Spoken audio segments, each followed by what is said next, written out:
The chain around my wrists was cold, but it was not locked. I noticed that the moment the guards pushed me through the tall doors, and I decided not to tell anyone. 6 days as a guest of an empire that called itself endless, and already I understood one simple truth. They liked the look of control more than the fact of it. The throne room stretched out before me like a black lake made of polished stone. Every step echoed. Rows of nobles stood on either side, dressed in fabric that moved like liquid metal, watching me the way people watch an animal in a cage they assume cannot bite. At the far end, on a throne built from the fused remains of something enormous and long gone, sat the Empress of the Vale Korath. She did not stand when I approached. She did not need to. Her presence alone made the air feel heavier, as if the room itself had been trained to obey her. "Human," she said, letting the word drop like something she wanted to wipe off her shoe. "General Daniel Voss, according to this file. Though I admit, calling this a military record insults the word record." A servant beside her raised one hand, and a glowing display unfolded in the air, spinning slowly. My service history appeared there, half correct, half twisted by translation errors and guesswork. She read from it, the way someone reads a joke they already find funny, before reaching the punchline. 17 medals, she said, and laughed, a short, sharp sound that rippled through the court like a signal for everyone else to laugh too. For what? A border dispute with 14 losses. 14.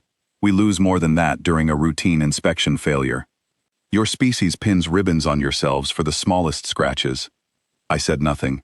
Silence works on people who expect you to explain yourself. It makes them lean forward, waiting, and leaning forward is the first step toward listening. "Nothing to say, General?" the Empress asked, tilting her head. "No clever human speech about courage, about sacrifice, about your endless little wars that barely qualify as wars at all?" 99, I said. The word landed strangely in that room, like a stone dropped into still water. "I am sorry," she said, and for the first time, her voice lost a fraction of its practiced amusement. 99 wars, I repeated. Not my species, not some ancient historical count passed down through textbooks. Me, this body, this one lifetime. 99 campaigns I have personally walked through and returned from. The laughter stopped. I watched it stop, watched it drain out of face after face across that glittering crowd, replaced by something closer to quiet arithmetic. Nobles glanced sideways at each other, doing the kind of math nobody wants to do out loud. "That is not possible," the Empress said, though the certainty in her voice had thinned considerably. "Your species has no recorded longevity treatment in our registry. Your homeworld is, by every measurement we have taken, barely past its early difficult phase of development." "That is exactly where your intelligence report goes wrong," I said, taking one slow step forward. The guards near me tensed, hands moving toward their weapons, but no order came, so they stayed frozen, waiting for permission that never arrived. "You measured us by years. You should have measured us by wars." Another step. My boots made a steady, even sound against the stone, the only sound left in a room that had gone almost completely still. "Your empire has known 900 years of peace," I continued. "I read that number in your own histories, before your soldiers put a bag over my head and dragged me here. 900 years since the Vale Korath faced anything that could truly stand against you. 900 years is a long time to build a doctrine on one simple, comfortable idea. That size wins. That numbers win. That the biggest throne room in the galaxy automatically means the strongest one." I tapped to the crooked row of medals still pinned to my torn uniform.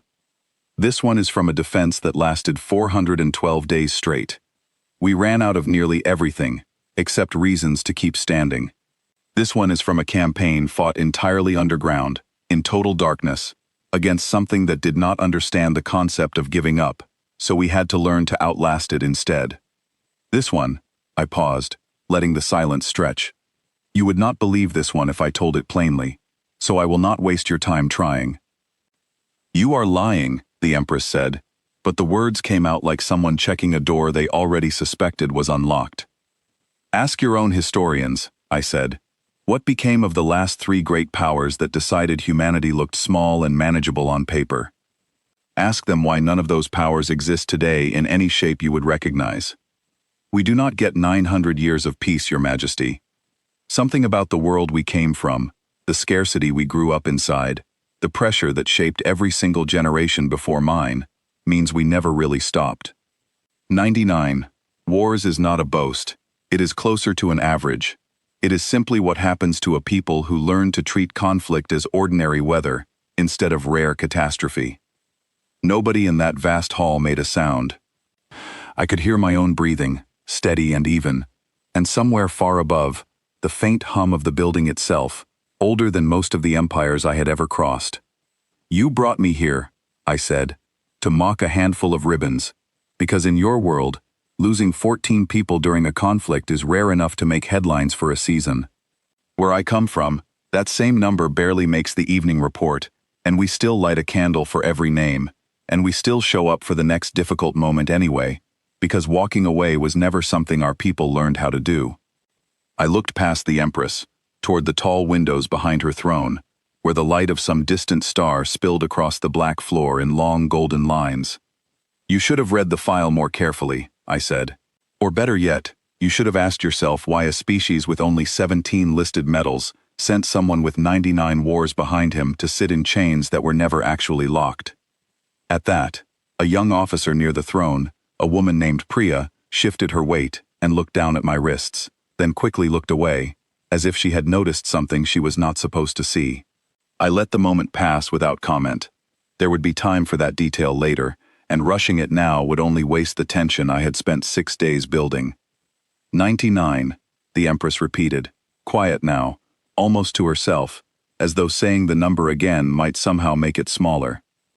Call it 100, I said, once we finish here. For a long moment, nothing happened. Then, slowly, the Empress rose from her throne, silk trailing behind her like dark water. She descended 3 wide steps, stopping just close enough that I could see the calculations still running behind her eyes. You expect me to believe, she said, that one soldier, standing alone in my hall, unarmed, surrounded by my entire court, holds any advantage here. I expect you to understand, I said, that I did not come here to threaten you. I came here because your scouts crossed into a system your own treaties promised to avoid, and someone had to explain, clearly, in a language your court would actually listen to, why that was a mistake. A murmur passed through the crowd, quiet but unmistakable. The Empress raised one hand, and the room fell silent again instantly, proof of just how tightly she still controlled the room, even now. Explain then, she said. You have my attention, General. Use it wisely. Your scouts were not testing a border, I said. They were testing us. Testing whether humanity would notice, whether we would respond, whether 900 years of comfort had made you forget what it costs to underestimate a species that never had the luxury of comfort in the first place. We noticed. I am your answer. An answer wrapped in chains, she said, almost amused again, but the amusement no longer reached her eyes. Chains you allowed, I said, because it made a better story for your court. A captured human general, brought in like a trophy, mocked in front of witnesses, sent home quiet and small. That was the plan, wasn't it? Except I am not going home small, and I am certainly not staying quiet. The Empress studied me for a long moment, and something in her posture shifted, some old certainty finally cracking under new weight. What do you want, General Voss? She asked, and this time there was no mockery left in her voice at all. A withdrawal, I said. Your scouts leave the border system within 3 days, and this entire encounter becomes a story your court tells about caution, not conquest. Refuse, and it becomes the story your historians write about the day the 99th chapter began, and possibly the day the number changed for good.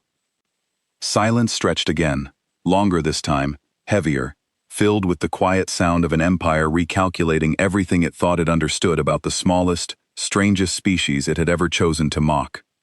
Finally, the Empress turned toward her advisors, said something low that I could not hear, and one by one, they began to nod. She turned back to me, chin lifted, pride still intact even in retreat. 3 days, she said. Not because I fear you, General. Because even an empire with 900 years of peace understands the value of choosing its battles carefully. That, I said, is the first wise thing anyone in this room has said since I arrived.